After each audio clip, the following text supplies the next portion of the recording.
Bu ülke çok büyük. Dünyanın en çok adaları olan ülke. From Turkey. Dünyaca ünlü Gili Adaları olarak biliniyor ve şöyle bir yerde kaldık. 600 TL kişi başı buranın arkadaşlar. Kahvaltı dahil bu arada. Endonezya dünyanın en büyük Müslüman ülkesi nüfus anlamında. İçerken ya da satarken yakalanırsanız birçok yerde idam cezasına kadar gidebiliyor. Yani sanki 70'lerde 80'lerde bir filmin içindeki sahneyi izliyormuşum gibi. Öyle lüks yerler olmasına rağmen dediğim gibi insanlar bu şekilde yaşıyor. Oho, adanın batısında millet kopuyor.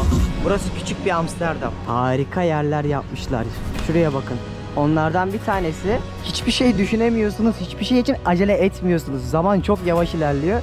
Diyeceksiniz ne işin var burada, yani niye buralara gelir ki bir insan? What do you want to say to the people watching you in Turkey? Come to Gili, ha? Yeah, of course. Yeah. Erdogan come.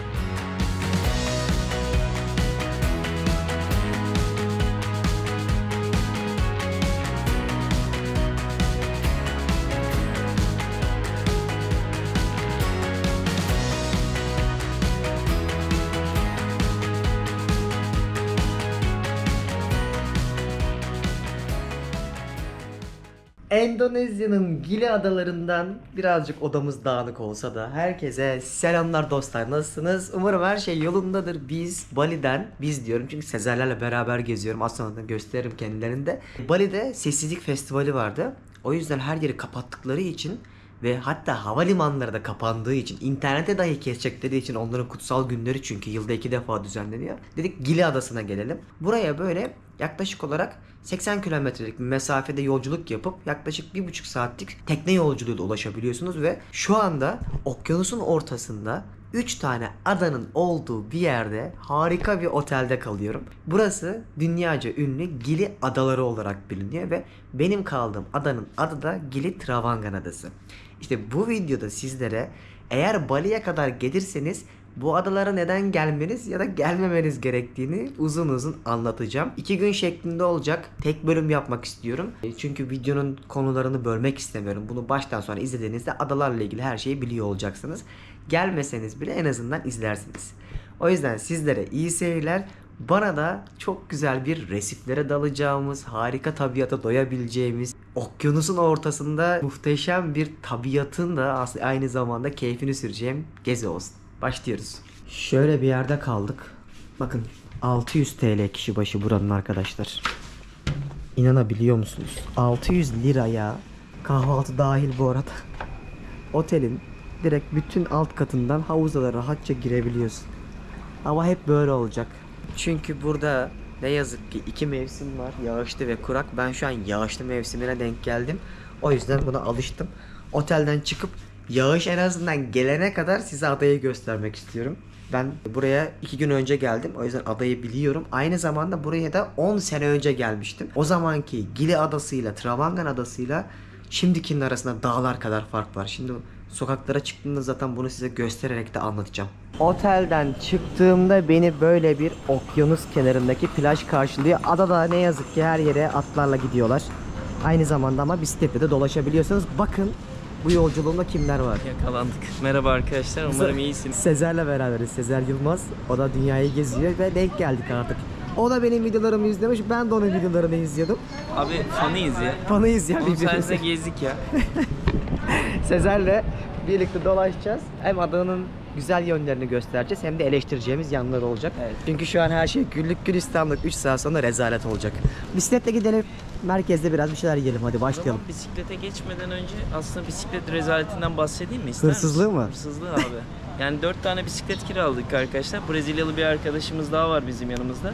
Dün bisikleti kilitlemeyi unutuyor. Otelin önünden alıyorlar, götürüyorlar. Bisikletçi de diyor ki tamam, yoksa diyor 500.000 rupi öde diyor. Belki de bunlar burada bir teşkilat. Teşkilat tabii canım. Kimseyi de hani kötü yargılamak istemiyorum. Ama bir şey söyleyeceğim, bak şu bisikleti günlük 50.000 pesoya kiralıyorsun. O da 3 dolar yapıyor. Sonra bize çalınıyor. 30 dolar diyor. Aha. Abi teşkilat imkansız yani, 30 dolara bisiklet mi var? Neyse kimsenin günahını almayalım ha. Adada nereye götürecek bizi? Adada nereye? Polis yok adada. Bu şekilde bir adadayız. Adanın etrafında böyle yollar var ve ben şu an en rüzgarlı bölgesindeyim. Arka tarafta gördüğünüz bütün dalgalı kısım resifler. Şimdi merkeze doğru gidiyorum. Böyle insanlar bisikletlerine binip şehir arasında otelle merkez arasında ulaşımlarını sağlıyorlar. Tabi buralar çok değişmiş. Yani ben 10 sene önce geldiğimde toprak yollar vardı. Daha az restoran, kafe, otel vardı. Şimdi her şey var. Şuraya bakın mesela. Bu bir otel. Ve daha bunun gibi ne oteller görüyorsunuz biliyor musun? Çok güzel bir tabiatı var yani buranın da. Şahane yerler. Hava dışında. Buraya insanlar niye geliyor diyeceksiniz. Arkadaşlar sebebini söyleyeyim mi? Burası küçük bir Amsterdam. Endonezya Müslüman bir ülke. Dünyanın en büyük Müslüman ülkesi nüfus anlamında. Mesela birçok adasında bırakın uyuşturucuyu kullanmayı, konuşmak bile çok büyük sıkıntı. Öyle ki içerken ya da satarken yakalanırsanız birçok yerde idam cezasına kadar gidebiliyor. Ama burada insanlar küçük bir aynı zamanda Amsterdam'ı yaşamaya geliyorlar. Ama bizim gibi insanların da daha çok amacı su altı güzelliği. Burası bir resifler coğrafyası. Dalış için harika bir durak. Ben ondan geldim. Yarın o tura katılacağız. Ama buraya gelirseniz en azından ne olduğunu bilin diye söylüyorum. Şöyle bir bisiklet park yerlerine kadar düşünmüşler. Güzel yapmışlar. Dünyanın her yerinden insanlar gördük. Özellikle Ruslar. Yani akın akın geliyor. Bu kadar Rus nüfusu nasıl oluştu bilmiyorum ama yani inanamıyorum. Her yerde Rus görüyorsunuz ama hiç Türk yok. Bu da bizim bisikletçi Kamil abi. Hey bro! Not snorkeling today. Maybe tomorrow we are gonna buy. Bu adama 50.000 veriyoruz her gün. Tabii 50.000 yani aylık 3 dolar 100 dolara geliyor ama günlük 3 dolara işinizi hallediyorsunuz. Ben hallediyorum ya. Havalar o kadar rahat ki hani bisikleti getirmesek bile bence listesi yoktur. Aynen. Hiçbir şey imzalamıyorsun ki. Hiçbir şey yazmıyorsun. Sana bisikleti direkt verdi. Ne pasaport ne bir şey var değil mi? Baksana şu an defolun gidin der gibi. Adam kafası rahat. O kadar umurunda değil. O kadar umurunda değil insanların. Burada da kafalar çok rahat. Tayland gibi. Harika yerler yapmışlar. Şuraya bakın. Onlardan bir tanesi Plaj Beach Club ne derseniz deyin ama şu yapının tasarımı çok güzel değil mi? Tamamen bambudan. Adı da Pearl of Travangan'mış. Böyle ada çekimlerinde çok fazla konuşmayı sevmiyorum. Çünkü daha çok deneyimden daha çok sizin görsel güzelliklere doymanız ve buradaki insanların yaşamlarını görmenizi istiyorum. O yüzden çayınızı, çekirdeğinizi alarak izleyin bakalım.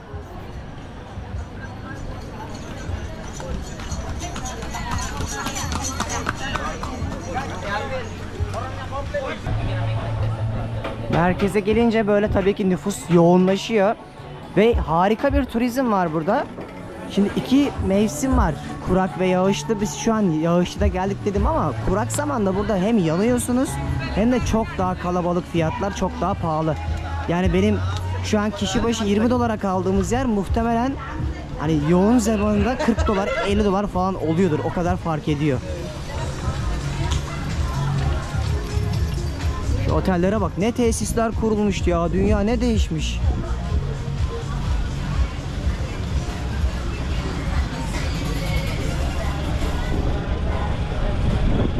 Aradığınız her şeyi bulabiliyorsunuz. Marketler, eczane, turlar, restoranlar, her şey var adada.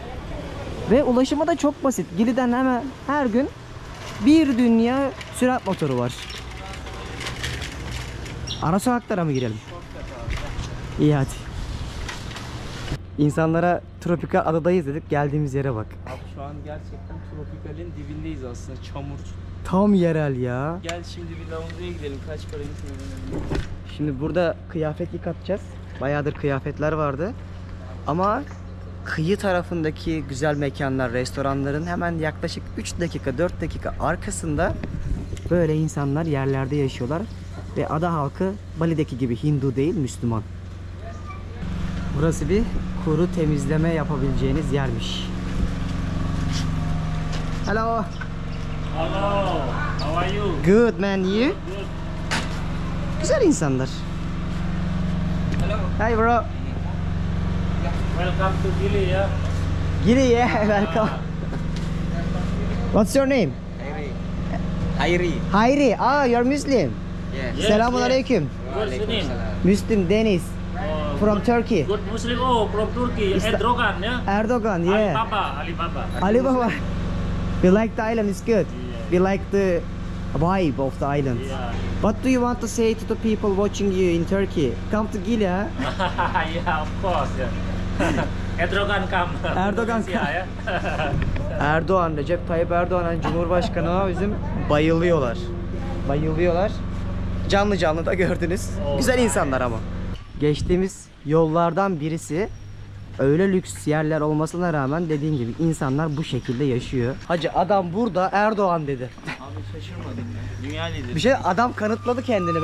Ben Recep Tayyip Erdoğan bu konuda takdir ediyorum, yalan söylemeyeyim. Ruanda'da sınırdayım. Pasaportu gördü adam, Erdoğan deyip ayağa kalktı. Kardeşim sana da şey yazıyor mu? Vereyim mi? Kaç para aldın diye. Kanka 3 milyon dolara verdiler bu videoyu yapmam Abi için. 3 milyon dolar verdiler, burada dolaşıyorsun. Hep eleştiriyorduk. Abi yapmayın, gözünü seveyim. Bazen yazıyorlar işte, yok böyle. Abi biz ne işimiz olur parayla. Parayla pulla abi, ben şaşırdım ama yani hiç beklemiyordum şeyde. Ben şeyde Endonezya'nın içinde bekliyordum ama bu adada bende yoktu bu ada. Hani Jakarta'da falan yaparlar Arada belki. yaparlar, Müslüman adası falan. Burası da Müslüman adası ama.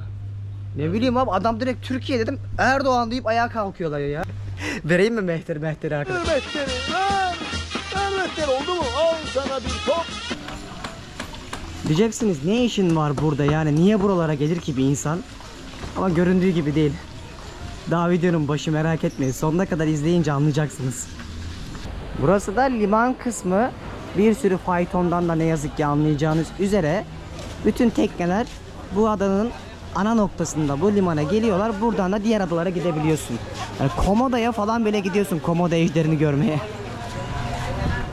Çok iyi turizm var ama yani oldukça yoğun. Burada mesela ileride en çok restoranların olduğu kısmı görüyorsun. Abi yani o kadar çok mekan var ki ben burada sandviç yememiştim. O kadar yer bulamamıştım. Şimdi ise ne kafeler ne mekanlar var. Kayı mı? Kayıyor. Girelim bakalım. 1000 tane yorum almış, 4.7 puanıyla beraber. Gayet güzel. Kahvesine baksana. Evet. Ne ararsan var gibi, baksana. Oğlum şuraya bak ya, neler neler var. Güzel abi, çekler, mekler, şampiyonlar ligi, futbol çeşitli. Ve çok uygun, 2 dolar. Yani videonun başında söylemeyi unuttum, 1 dolar 15.000. Burası var ya, bedavadan biraz pahalı. Aradığınız her şey var burada. Yani ekmeğin güzelliğine bak. Bildiğin sandviç. Bunda da bagel aldık. Şunların hepsine 250 bin mi ne ödedik? 286 bin ödemişiz. Nasıl? Güzel mi? Şöyle bir şey geldi. Bakalım nasıl tadı. Bunu şu adada bulabilmek nimet. Yemek çok güzeldi ve oldukça da uygundu.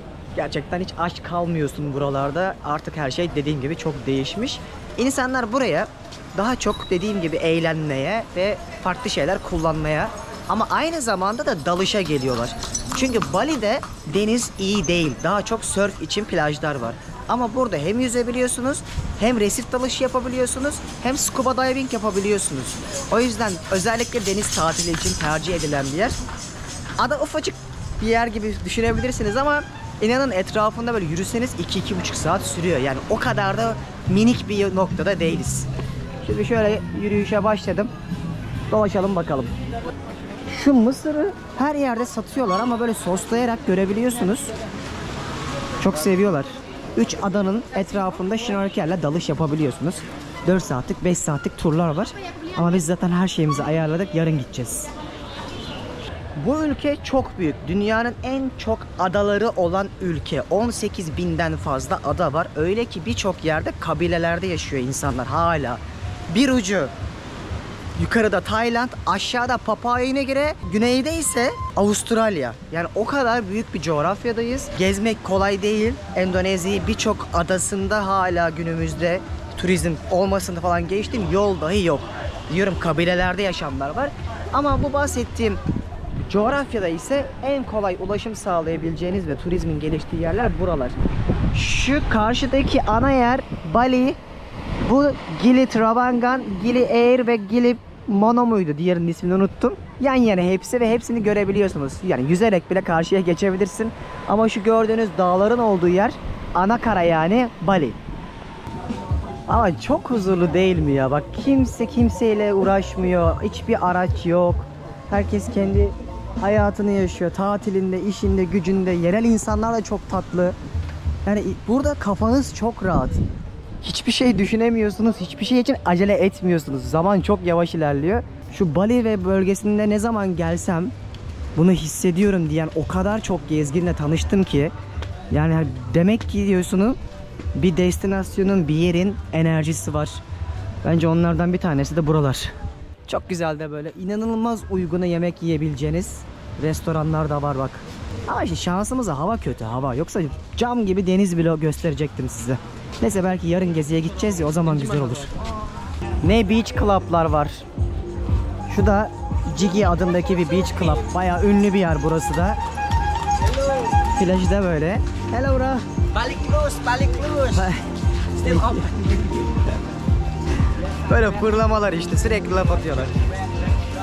İşte şöyle bir haritadan da gösterelim bak. Gili Travangan'dayız biz. Gili Meno, bir de Gili Air var. Bunların hepsinin etrafında dalış noktaları var. Özellikle şurada heykel dalışı yapabiliyorsunuz. Suyun altına heykelleri atmışlar.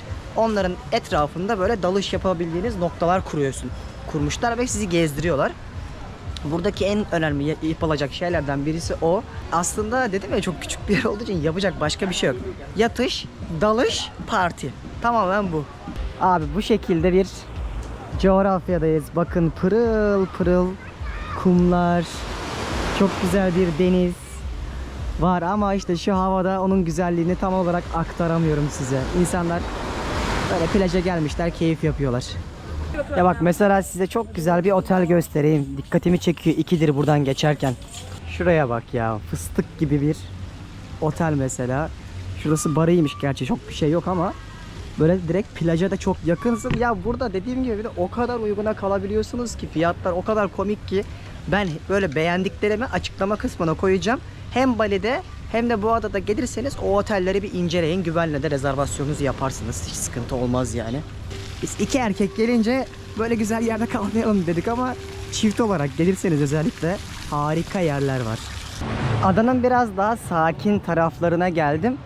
Her yerinde farklı bir oluşum var. Mesela bu tarafta çok rüzgar yok, daha sakin. O yüzden dalış yapıyorlar bakın teknelerde insanlar. Arka tarafta mesela çok dalga oluyor, rüzgar oluyor. Buradan bu teknelerin olduğu yere kadar yürüyebilirsin hatta. Ya şu an burada yine böyle onda bakmayın. Videonun sonuna doğru ben size göstereceğim. Suyun altında bambaşka bir dünya var. Dünyada dalış noktasındaki en iyi yerlerden birindeyiz aslında. Ben de böyle adanın etrafında şu an başıboş bir şekilde dolaşıyorum. Yürüye yürüye La Momba adında bir restoranın olduğu yere geldim. Şu an ben de bilmiyorum buraları, yani rastgele dolaşıyorum. Burada bambaşka dünya var. Bak burası daha mesela dalgalı az önceki yere göre. Şurada çok güzel bir otel var bak. Oraya doğru yürüyeyim ya. Spası mıpası var. Belki masaj da yaptırırım. Bali masajı zaten meşhur. Burada da her yerde masaj yapıyorlar. Her şeye rağmen güzel be. En güzeli de bazen insan ne yaşadığını unutuyor.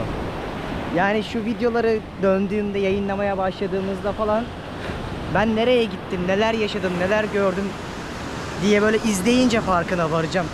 O an çok anlamıyorsunuz, inanın bana. Rüya gibi geliyor. Uyandığınızda her şey daha farklı hissettiriyor. Otelin ismi şu. GB Suites. Buraya doğru yürüyün yazmış bazı bloggerlar, yabancı bloggerlar özellikle.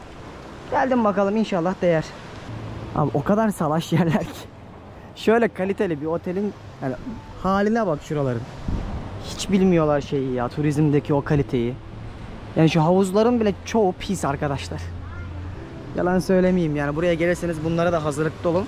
Özellikle kadınların saçları sudaki klor dengesizliğinden bazı arkadaşlarda gördüm, rengi atıyor. Bir tane kızın saçı masmavi olmuştu, bir Türk'ün. Haberiniz olsun. Oo, şöyle bir yerde bak masaj yaptırıyorsun mesela. İçeride masaj yeri de varmış. 100 ne yapıyor? 7 dolar falan.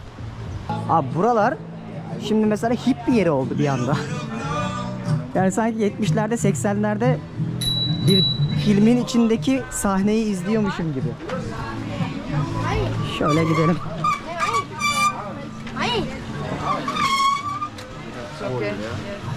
Burada küçük bir pazar kurmuşlar. Şorttur, hediyelik eşyadır. Alabiliyorsunuz. Hey, hi brother. Bakın şimdi resmen size adanın etrafını dolaşacak şekilde yürüyüş yaparak aktarıyorum. Biz şöyle şu Mad Monkey yazan taraftan başlamıştık. Şu aşağıya doğru geldim. Şuralardan dolaştım. Şimdi yukarıya doğru çıktım. Geldiğim nokta böyle bir alan. Daha sakinleşti buralar. Bu arada şimdi Instagram bir hayalin peşimde hesabımda da birazdan buranın görsellerini anlık olarak da paylaşacağım. Oradan da takip etmeyi unutmayın. Pek tabii ki bu videoların kurgulanması, yayınlanması zaman alıyor. Aklınızda bulunsun. Oraya da beklerim. Orada da yine çok güzel böyle öneriler veriyorum. Gezi rehberleri hazırlıyorum. Uçak bileti kampanyalarını duyuruyorum. Instagram'da görüşürüz. Resmen adanın komple etrafında yürüdüm. Suyum çıktı. Bir kokonat suyunu hak ettim. Şurada oturup biraz keyif yapayım. Hey bro. Coconut water? Can I get the cold one? Very cold one. Ya böylesine bir turistik yerde bir tane soğuk kokonat suyu satmıyorlar. Dolaba koymuyorlar. Çünkü kafaları çok sakin. Yani bira satıyor, alkolün her türlüsü var ama o kokonatı o buzluğa koymayı akıl etmiyorlar. Yani inanılmaz. Burası da dünyaca ünlü, arka planda gördüğünüz yerin adı Mad Monkey Hostel. Aynı zamanda restoran, işte havuzu var, takılabiliyorsun. Farklı ülkelerde de size bunu ben göstermiştim, hatırlarsınız. Bir de şansımı şurada mı denesem? Gerçekten yani bu kadar sıcakta insan sıcak kokonat satar mı ya? Bir de size bir girişimcilik fikri daha söyleyeyim. Şurada var ya, şu adada akşamları, bak göstereceğim bu akşamı da. Şöyle bir mangal, seyyar tezgah açacaksın. Sadece tavuk sat ya, et sat, para basarsın. Çünkü hiç yok. İnsanlar mısır yiyor. Paketlerde yapılan noodle'lar var. Adam orada onu atıyor, haşlıyor. Turistler nasıl biliyor musun? Amerikalılar oh my god deyip çıldırıyorlar. Damak tatları konusunda uyuşmadığımız için. Yani bunu da niye söyledim hatırlarsanız, Panama'da Bocas del Toro adasında bunu yapan bir abi vardı. Tezgah ve yabancılar da inanılmaz bunu hani yemeği biliyorlar. Sadece alışkanlıkları yok. O yüzden bu adada turizmi gördükten sonra böyle bir girişimcilik fikri aklıma geldi. Sizle de paylaşayım dedim. Oho, adanın batısında millet kopuyor. Parti oteline geldim. Şuraya bakın. Yukarıdan da atlıyorlar. Bir girip içeriye bakalım. Oğlum ne kadar enteresan arka taraf. Az önce her yer sakinlikten ölürken bir anda parti yerine düştük. Ulan hava güzel olsa var ya, bak o kadar keyifli bir yer ki aslında. Havanın şu griliği içindeki enerjiyi öldürüyor. Aradığınız her şey var bu adada gerçekten. Bir daha gelirsem de uzun kalırım zaten. Tek sıkıntı internet çok kötü. Millet böyle eğleniyor.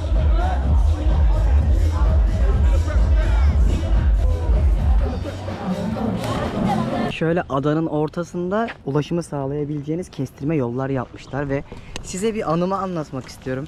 Ben buraya 10 sene önce geldiğimde bak hiç unutmadığım bir anım vardı. Kaybolmuştum gece böyle bir yerde ve muhtemelen burasıydı. Böyle ağaçların içerisinden yürüyüp gitmiştim. Şimdi oraya gelince bir anda böyle şey oldum ya, anılarım canlandı. Ve insanlar işte adanın orta kısmında, bu halkın çoğu da Müslüman, ezan sesi duyabiliyorsunuz, o yüzden cami de var. Bu bölgede yaşıyorlar. Duyuyorum zaten, dua edilen bir yer var. Rastgele şimdi adanın merkezini dolaşıyorum. Birazcık daha insanların yerel yaşamlarını göreceğimiz manzaralar olacak. Burada dikkatimi çeken insanlar yani yine iyi koşullarda yaşıyorlar.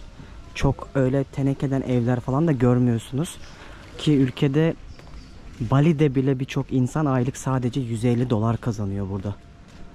Ama bak yakında görürsünüz, 5 sene içerisinde buralarda talan olur. Ne yazık ki dünyanın insan olan her yerini mahvetmeye başlamışız. Bunu bariz bir şekilde görebiliyorsunuz arkadaşlar. Şuranın haline bak. Üzücü. Buranın tam ortasında şöyle bir masaj salonu gördüm. Puanı falan da güzel. İnsanlar da sırada bekliyorlardı. Bakayım, sorayım. Hello. Hello. Do you have availability now? Now we don't have. You're full? Yeah. Burası güzeldi ama full. Yarın da full. Yine yüzümüz gülmedi. Abi sel almış ortalığı. İnsanlar burada buna rağmen turizm yapıyorlar. Ay. Şöyle yerlerde yaşıyorlar insanlar. Ama aynı zamanda bak hemen karşısında bir İtalyan restoranı da var. Her şey içli dışlı olmuş. Ve dünyanın her yerinden turist gördüm. Yine Türk yok. Yani Almanlar, Avustralyalılar, daha 18-19 yaşında çocuklar. Bizden hiç kimse yine yok. Nasıl geçsin bizim çocuklar? Gerçekten zor. Üzücü bir durum, çok üzücü bir durum ya. Bak her videomda söylemeye çalışıyorum bunu. Bir tarafta dünyayı çoktan keşfetmiş bir başka milletlerin insanları, öbür tarafta geçim ve yaşam sıkıntısından bunalmış bir genç nesil. Hangisi daha üretken olur? Hangisi daha başarılı olur? Yorumu siz yapın. Acıktım. Yoruldum da böyle bir yoldan restoranı bulup yemek yemek istiyorum. Ya sen ne kadar tatlısın. Cimci mi? Abi şöyle bir restoran var. Buranın bir tavuğu var. The Roast House diye geçiyor mekanın ismi. Diyeceksiniz böyle bir yere geldin, adaya tavuk mu yiyorsun, ama hani akşam balık yeriz, ama bunu size göstermem lazım çünkü çok başarılı. Bizdekiyle aynı. Şöyle bir ortamı var. Gayet de güzel. Hi, how are you? Good? I'll come again. Yes, please. Şurada çeviriyor. Hey. Hello. Hello. Ama 10 numara 5 yıldız, böyle soslu yapıyor. Bak az sonra yüzümden anlayacaksınız zaten. Bir yemeğimi sipariş vereyim. Burada şimdi makineleri falan da küçük olduğu için 1 saat sonra gel diyorlar. Bitmiş tavuk, düşünün o kadar talep var. Ben de bu boşlukta bir masaj yaptırmaya gidiyorum. Aç masaj yaptırıp biraz dinleneceğim artık en azından. Yani adanın bütün etrafını yürüdüm. Ara yerlere falan girdim. Hava da zaten sıcak. Güzel bir bölüm oluyor yine de. Yorumlarda buluşalım. Şu masaj salonunun da yorumları güzel. La Bella Otel'in altında. Bir de klimalı falanmış burası. Öyle yazıyor yorumlarda, dışarısı çok sıcak olduğu için. Ne kadar fiyatlar? 140.000 falan. 8-9 dolara geliyor. Hangini yaptırsam ya? Ve serin. Thank you. Enjoy. Thank you brother. Şuna bayılıyorum. It's good. Resmen tazelendim şimdi de. Böyle bir şey geldi, limonata gibi. Aa çok güzel. Çok beğendim.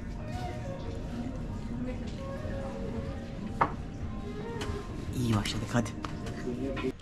Çok iyi bir masajdı. Kendime geldim var ya, o kadar çocuk başarılıydı ki helal olsun. Bir de buradaki herkes Müslüman, Türkiye'den olduğunu söyleyince hemen böyle daha farklı davranıyorlar. Aklınızda bulunsun. Yemek yemeye gidiyorum. Tavuğum hazırmış. Şöyle makinenin içinde pişiriyorlar. Direkt elektrikle. Is it ready? Almost. Herkes bunu bekliyor. Şişte yapmışlar. Hep böyleler abi. Thank you bro. Great, you? Give me five. Yeah. Abi adadadan mıdır, neydendir? Bak bu insanlar o yüzden çok mutlular. Onların enerjisi de sana geçiyor. Yemeği bekliyorum. Abi o kadar güzel ki bu.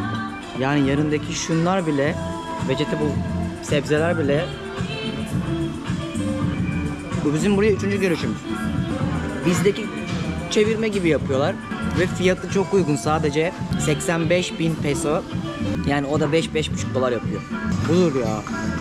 Akşam oldu. Bakın ne kadar güzel şık restoranlar ortaya çıktı. Buranın adı La Cala'ymış. Çok beğendim. Tok aç olsam hiç düşünmeden yemek yiyeceğim bir adresti aslında. Ve ambiyans falan da çok güzel. Burada böyle daha bir sürü akşamda renklenen çok güzel mekanlar var. Aslında bu videoyu ben çok uzun bir şekilde 2 günümü anlatacak şekilde aktaracaktım sizlere ama Gördüğünüz yani hem ada çok büyük hem de diğer adalarda da daha göstereceğim çok güzel şeyler var, su altı vesaire. O yüzden bir sonraki bölümde anlatayım diyorum. Hatta bir sonraki bölümde size gece hayatını da anlatacağım buradaki, hatta göstereceğim.